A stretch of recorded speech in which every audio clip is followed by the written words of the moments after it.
An American Plague by Jim Murphy. Chapter 5. It was our duty. The Lord was pleased to strengthen us and remove all fear from us, and disposed our hearts to be as useful as possible. Absalom Jones and Richard Allen, January 1794. Thursday, September 5. It was clear that the fever was winning. People were still streaming from the city in droves. Houses, businesses, and shops were closed and dark. The sick and dying and dead were everywhere to be seen. Amid all this, a remarkable meeting took place at the Free African Society on Fifth Street, just south of Walnut. The Free African Society was founded in 1787, the first organization in America created by blacks for blacks.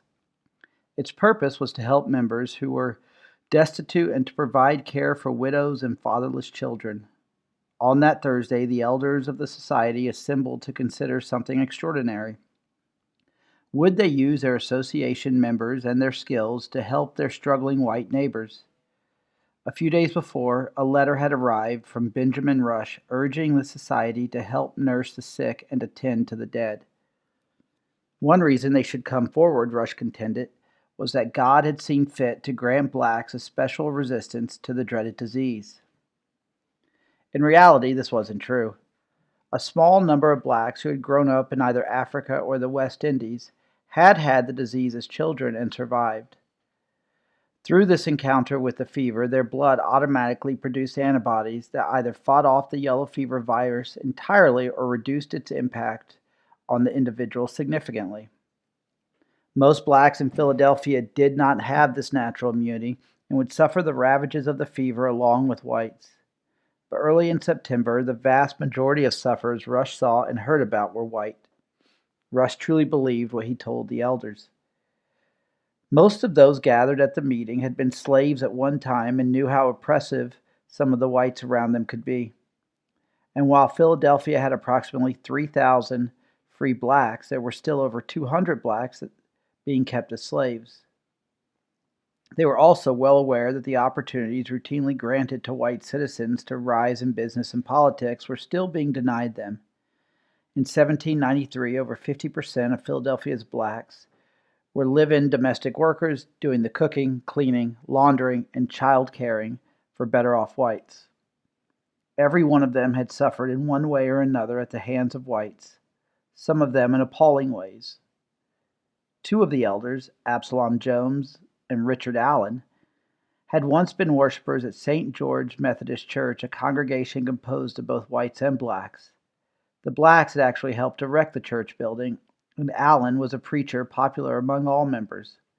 Then one day, as Jones knelt in prayer at the altar, white trustees grabbed him and ordered him to sit in the back of the church.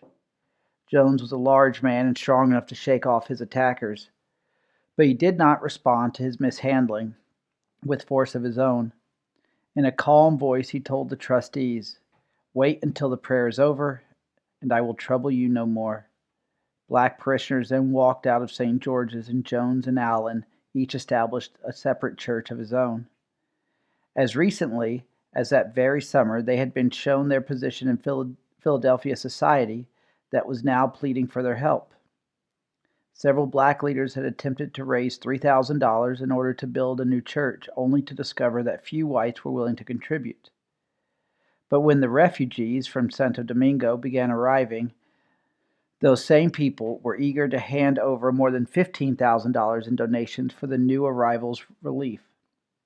Adding to the insult was the fact that many of these refugees had brought along their own slaves. If any group of individuals had reason to ignore the sufferings of their neighbors, the elders of the Free African Society certainly did. Yet they did not hesitate. They were, as Jones and Allen would write later, sensible that it was our duty to do all the good we could to our fellow mortals. The elders went out that very day in pairs, visiting houses around the city. Jones and Allen went together and immediately discovered a house in tiny Emsley Alley, where the mother was already dead, the father was dying, and two small children huddled together, frightened and hungry. They sent word to City Hall, and then went to another and another and another house. We visited upwards of 20 families that day, they recalled. They were scenes of woe indeed. Volunteers from the Free African Society were the first to enter the homes of most fever victims. What they saw was burned forever into their memories. Many whose friends and relations had left them, Jones and Allen said, died unseen and unassisted. We found them in various situations, some laying on the floor, as bloody as if they had been dipped in it, without any appearance of their having had even a drink of water for their relief.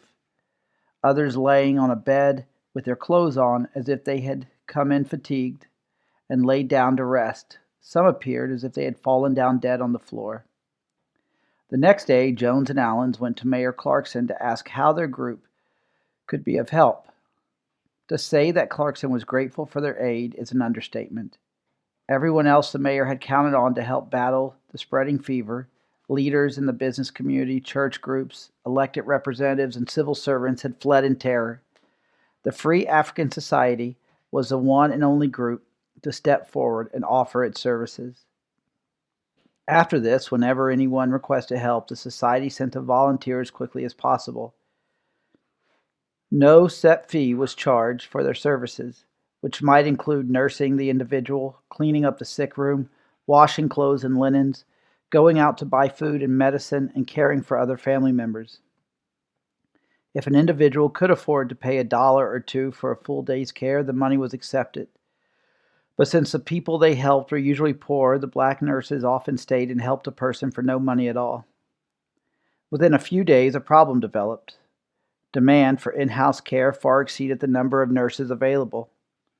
Neighbors who could afford it soon began bidding against each other for the services of available nurses, until there were times when a nurse's fee would reach $4 or $5 a day. This was a great deal of money when you consider that the average yearly income in Philadelphia then was around $200. Virtually everyone supplying goods and services to the city had raised their rates, explaining that shortages of items and the general danger forced up their cost. Yet it was only the black nurses who were openly criticized. This anger eventually led to black nurses being abused verbally in the streets, and in a few cases, male nurses were attacked physically. These complaints made their way to Clarkson. Though he was misled to believe that the black nurses were going about town demanding exorbitant rates for their work. It was only when he met with Jones and Allen to discuss the situation that he learned it was the white citizens who were bidding up the prices. The mayor knew he couldn't order black nurses to refuse any fee over $1. If he forced them to hold down their cost, he would have to do the same with every merchant, laborer, and farmer doing business in town. How much food would be brought to market if he insisted that only pre-plague prices be charged? How many carters would haul away diseased corpses? What was happening with the black nurses was a classic example of demand exceeding supply, resulting in higher prices and nothing more. So Clarkson immediately issued a statement expressing his complete support for the efforts of the society. He also had an ad published in the newspapers that admonished citizens to cease bothering the black nurses as they went about town to their work. Once this controversy was put aside, members of the Free African Society patrolled the streets daily, rounding up the ill and finding shelter for homeless children. If word came to them that a fever victim was shut up at home without anyone to care for him or her, Jones and Allen sent a representative to investigate. The most seriously ill were taken by cart to Bush Hill. The dead were placed in coffins and hauled to the graveyards. To do this sort of work, Jones and Allens had to mobilize an army of helpers. Exactly how many blacks were involved in the relief effort is not known. They stepped forward to save lives and relieve suffering, and did so without thought of receiving individual acclaim. We know that Jones and Allen were in direct contact with approximately 300 blacks, and that there were far more black nurses, both male and female, than white nurses. The name of most of these nurses has been lost to history. In their book, Jones and Allen mention William Gray, who organized and supervised the burying of the dead, and Cyrus Bustill, who helped recruit volunteers, as well as Sampson, Sarah Bass, Mary Scott, and Caesar Cranchell. Named and unnamed, they were noticed moving about the city, performing the task others shunned. The vomit that yellow fever patients spewed forth, as well as the blood and offensive odors, were particular horrors to most people, even those medically trained. Young Dr. Isaac Catherall found these bodily discharges disgusting. The matter ejected from the stomach was of a dark color, resembling coffee grounds, sometimes mixed with blood, great flatulency, hemorrhages from different parts of the body, tongue frequently covered with blood, urine very offensive. Not only were these evacuations and odors loathsome, they were considered dangerous.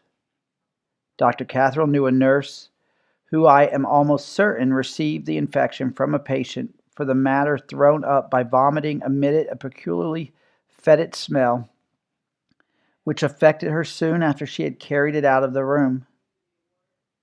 Dr. Catherall flatly refused to touch the vomit of a patient for any reason, as did most other people. The black nurses, however, had no choice. Their job, after all, was to care for and clean up the patients. 21-year-old Isaac Heston was quick to appreciate the work being done by Philadelphia's blacks. "I don't know what the people would do," he said in his letter to his brother, "if it was not for the Negroes, as they were the principal nurses." This battalion of heroes ventured out into the stricken city every day without fail. Thus were many of the nurses circumstanced, Jones and Allen would note, alone until the patient died, then called away to another scene of distress, and thus have been a week or 10 days left to do the best they could without sufficient rest, many of them having some of their dearest connections sick at the time and suffering for want while their husband, wife, father, mother have been engaged in the service of the white people. As the days wore on, they took more and more of the burden of caring for the city's ills. When the men hauling victims to Bush Hill reported the appalling conditions there, the Free African Society sent nurses. With most carpenters gone from the city, the supply of coffins soon ran out. The society set about purchasing boards and constructing coffins. And then the inevitable happened. Traveling through the diseased city, venturing into stifling alleyways, blacks began coming down with the fever. Suddenly, almost overnight, scores of them were seized with the same horrible symptoms as their white neighbors. Richard Allen fell ill, and Absalom Jones had to shoulder the entire burden of keeping the relief effort organized. As more and more blacks sickened and then died, a shudder went through the white community. What would happen if blacks responded to the pestilence in the same way as whites, with panic and flight? Who would be left to deal with the sick and the dead? If the disorder should continue to spread among them, a very gloomy Benjamin Rush commented, then will the measure of our suffering be full.